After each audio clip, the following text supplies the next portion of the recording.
आज मैं आपको सिखाऊंगा जनरेटर चेंजओवर और एमसीसीबी और फ्यूज़ के अंदर कनेक्शन किस तरह से किया जाता है, यानी कि जनरेटर का और मीटर का इस चेंजओवर के अंदर वायरिंग कैसे करते हैं। आइए चलिए हम आपको 100% सिखाते हैं। तो यहाँ पर देख सकते हैं ये फ्यूज़ है।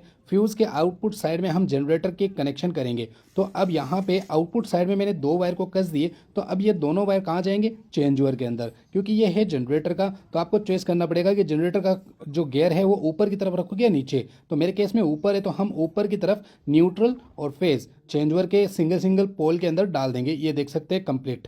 तो ये हो गया हमारा जनरेटर का आउटपुट साइड से आने वाला हमारे चेंजओवर के अंदर इनपुट। ये है हमारी एमसीसीबी जो कि ऊपर की तरफ लाइन है, नीचे की तरफ लोड है। तो हमारे केस में नीचे की तरफ लोड है, तो हम नीचे कनेक्टर्स लगा करके हम एमसीसीबी के अंदर वायरिंग कस देंगे। तो देख सकते हैं यहाँ पे आउटपुट के लिए हमने एक वायर को कनेक्ट किया फेज वाले और ये न्यूट्रल वाले को। ये दोनों कहाँ जाएंगे, ये हमारे चेंजओवर के अंदर जाएंगे। क्योंकि मैंने फैसला कर लिया ऊपर की तरफ जनरेटर होगा गियर डालने पर, तो नीचे की तरफ जब गियर डालेंगे तो नीचे मेल लाइन होगा, ऊपर जनरेटर नीचे मेल लाइन। तो हम मैं नीचे मेल लाइन करूंगा, तो नीचे कहाँ पे कनेक्शन करना है, जो खाली पोल दिख रहे हैं ये वाला और ये वाला, इन दोनों में फेज न्यूट्रल करेक्ट साइड में डालना है। तो देख सकते हैं न्यूट्रल की जगह न्यूट्रल, फेज की जगह फेज हमने कनेक्ट कर दिया। तो ये देख सकते हैं हमारे एमसीसीबी से आउटपुट होकर के हमारे यहाँ जनरेटर चेंजओवर के अंदर आ गए हैं। अब हमारे घर के अंदर से जो लाइन आती है न्यूट्रल और फेज, इसको कहाँ पे कनेक्ट करें, इसमें कोई फैसला नहीं है। इसमें ऊपर भी कर सकते हैं, नीचे भी कर सकते हैं, आपकी इच्छा अनुसार। यदि अगर आप ऊपर से वायर ला रहे हैं तो यहाँ पे, नीचे से ला रहे हैं तो नीचे की तरफ,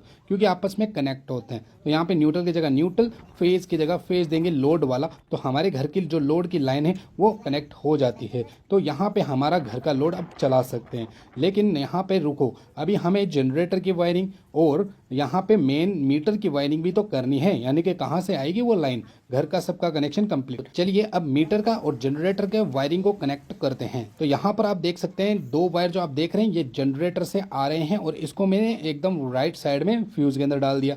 यहाँ पे अब हमारे मीटर से जो लाइन आ रही है ये वाली है, और इसके साथ में एक होल्डर है। जब लाइट आती है जाती है तो हमें होल्डर में लाइट बल्ब से हमें मालूम पड़ जाएगा बिजली आई हुई है नहीं। तो यहाँ पे अब ऊपर की तरफ मैं लाइन की तरफ जोड़ दूंगा। मीटर लाइन को साइड में करने के बाद होल्डर जो होता है इसको भी मैं कस दूंगा, ये एज ए इंडिकेटर काम करेगा। तो यहाँ पे वायरिंग हो जाती है कंप्लीट। चलिए दिखाते हैं। यहाँ पे जब बिजली फ्लो करेगी तो फ्यूज के माध्यम से होते हुए जनरेटर की लाइन ऊपर की तरफ आएगी। जब हम गियर को ऊपर की तरफ करते हैं तो यहाँ पे जनरेटर की लाइन बाईपास होकर के हमारे घर के अंदर चली जाएगी। अब मीटर की लाइन कैसे काम करेगी, यहाँ तक आके रुक जाएगी मीटर की लाइन, होल्डर में पता चल जाएगी।